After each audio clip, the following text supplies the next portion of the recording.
बहनों राम राम। पहले तो मैं आपको हरतालिका तीज के व्रत की बहुत बहुत शुभकामनाएं देती हूँ। आपका सौभाग्य बना रहे। ये व्रत सौभाग्य को देने वाला है और सब स्त्रियां इसको व्रत को करती हैं।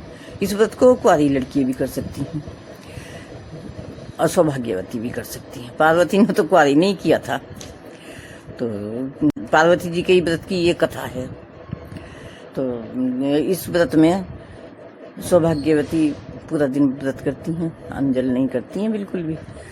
और जो है फिर शाम बायना निकालती हैं, साड़ी वगैरह रखती हैं और पकवान रखती हैं, मिठाइयाँ रखती हैं और जो है फल फ्रूट रखती हैं, दक्षिणा रखती हैं, पैसे वैसे रखती हैं और उसका बायना निकाल के अपनी सास को देती हैं या अपनी नंद को देती हैं या जिठानी को या अपना कोई भी बड़ा हो किसी को भी देती हैं।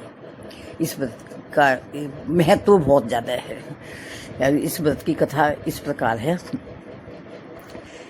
एक बार शंकर भगवान पार्वती जी को जो है उनके पूर्व जन्म की कथा याद दिलाने के लिए उनको जो है ये इसके व्रत की कथा सुनाई। ये बतलाया पूर्व जन्म में तुमने क्या क्या किया था।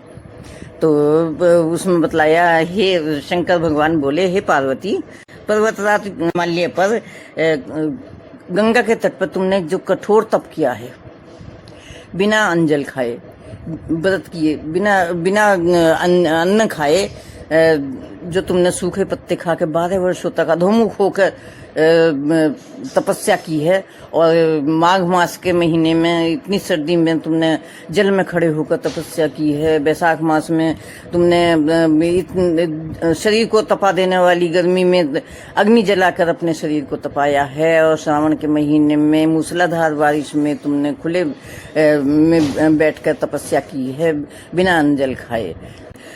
कठोर तपस्या देखकर तुम्हारे पिता बहुत दुखी होते थे, तो उसी समय ये उनकी कलेश को देखकर, उनके दुख को देखकर नारद जी वहाँ पे प्रकट हुए। तो नारद जी ने प्रकट हुए तो तुम्हारे पिता ने उनका अतिथि सत्कार किया। उसके बाद में उनको जो है पूछा, उनके आने का कारण पूछा, तो नारद जी ने कहा, हे पर्वतराज गिरिराज जी, मैं जो है आपकी पुत्री के, मुझे यहाँ विष्णु भगवान ने भेजा है, मैं आपकी पुत्री का विष्णु भगवान से संबंध जोड़ने विवाह करना चाहते हैं, आपकी राय जानना चाहता हूँ, इसमें आपकी क्या राय है।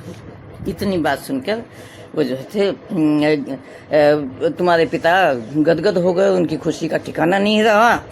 वो तो बहुत ज्यादा खुश हुए, कहने लगे कौन पिता नहीं चाहता होगा उनकी पुत्री सुख में जाए, कौन और अपने पति के घर में लक्ष्मी बनकर रहे और सुख संपदा से भरपूर हो और अपने पिता के घर से ज्यादा सुख पाए। सब पिता यही चाहते हैं। पिताजी बहुत खुश हुए और तुम्हारे पिता की स्वीकृति पाकर नारद जी विष्णु भगवान के पास गए। विष्णु भगवान से कहा, मैं तुम्हारा वहाँ पर संबंध जोड़ी आया हूँ। लेकिन जब पार्वती जी को इस बात की पता चली कि मेरा विष्णु भगवान से शादी होने वाली, तो उनको बहुत दुख हुआ, वो बहुत दुखी हुई इस बात से। पार्वती जी इस बात के शोक में बैठी हुई थी, सोच रही थी क्या करूं क्या ना करूं। इतने में उनकी एक सखी थी जो बहुत समझदार थी, उसने आके देखा कि पार्वती के मन को कोई परेशानी है इसके मन में। तो उसने पार्वती जी से पूछने की कोशिश करी कि क्या कारण है। तो वो कहने लगी, सखी, मैं अपने मन से, हृदय से शंकर जी को अपना पति मान चुकी हूँ। मैंने अपने हृदय में वर्ण कर लिया है शंकर जी का। तो फिर मेरे पिता मेरे शादी विष्णु जी से करना चाहते हैं। फिर ऐसा तो मैं कभी भी नहीं होने दूंगी, कैसे भी नहीं होने दूंगी। इस समस्या का हल मुझे कुछ नजर नहीं आ रहा है। इससे अच्छा तो मैं मर जाऊं, शरीर त्याग दूं अपना। तो उसकी सखी बहुत समझदार थी और वो कहने लगी कि नहीं सखी, मरने से तो कोई काम नहीं चलता, मरना ही थोड़ी हल होता है कोई हर बात का। इसको तो धैर्य से सोचना पड़ेगा, समझदारी से काम लो। और जो है उसकी सखी बोली कि मैं तुम्हें ऐसी जगह ले जाऊं। नारी का जीवन में तो एक बार ही कर लेती है पति का ग्रहण, तो जीवन पर्यंत अपने पति को, उसी के पति के चरणों में अपने जीवन त्याग देती है। तुम इस बात के बारे में मत सोचो बिल्कुल भी। सच्चे मन से की आस्था जब मन में होती है ना, सच्ची आस्था जब मन में होती है तो भगवान भी उसके सामने झुक जाते हैं। मैं तुम्हें घनघोर जंगल में लेकर चलती हूँ और वहाँ पर एक गुफा है, उसमें तुम अपना तपस्या करना, और जो है वहाँ पर तुम्हारे पिता भी नहीं पहुँच पाएंगे, कोई भी नहीं मिलेगा वहाँ पे। वहाँ तप साधना में लीन हो जाना, और मुझे विश्वास है कि ईश्वर तुम्हारी सहायता अवश्य करेंगे। इतना सुनकर पार्वती जी उसके साथ चली गईं, और जो है उनके पिता उनको ढूंढने घर में ना पाकर बहुत दुखी हुए। उन्होंने सोचा पार्वती कहाँ चली गई। वो बहुत चिंतित हुए इस बात से, कहने लगे मैंने विष्णु भगवान से उनकी शादी तय कर रखी है, अगर वो बारात लेके आ गए तो मैं कहीं भी मेरा कितना बड़ा अपमान होगा, मैं कहीं मुंह दिखाने लायक नहीं रहूँगा, तो कहीं नहीं रहूँगा। यही सब सोचकर गिरिराज ने जोर शोर से पार्वती जी की खोज आरंभ कर दी।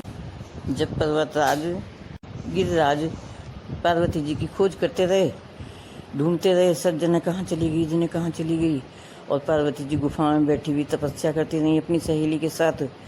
वो उनको कहीं नहीं मिली। तो भाद्रपद मास में तृतीया, शुक्ल पक्ष की तृतीया को हस्त नक्षत्र था, उस दिन पार्वती जी ने रेत का शिवलिंग बनाया, और रेत का शिवलिंग बनाकर उसकी व्रत किया, और जो है महादेव जी की स्तुति की, सारी रात गाना गाकर गायन कर जागरण किया। उसके फलस्वरूप शंकर जी इतनी कठोर तपस्या जब पार्वती जी ने की तो शंकर जी का आसन डोलने लगा और उनकी समाधि टूट गई।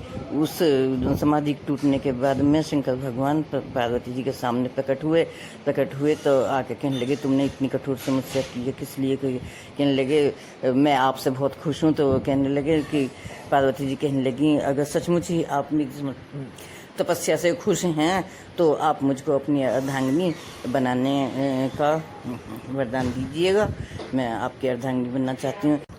तब शंकर भगवान उनको तथास्तु कह के कैलाश पर्वत चले गए और पार्वती जी ने सुबह उठकर सब सामग्री जो उन्होंने शिवलिंग वगैरह बनाए थे सब सामग्री नदी में सिला दी और अपनी सखी के साथ व्रत की पालना की।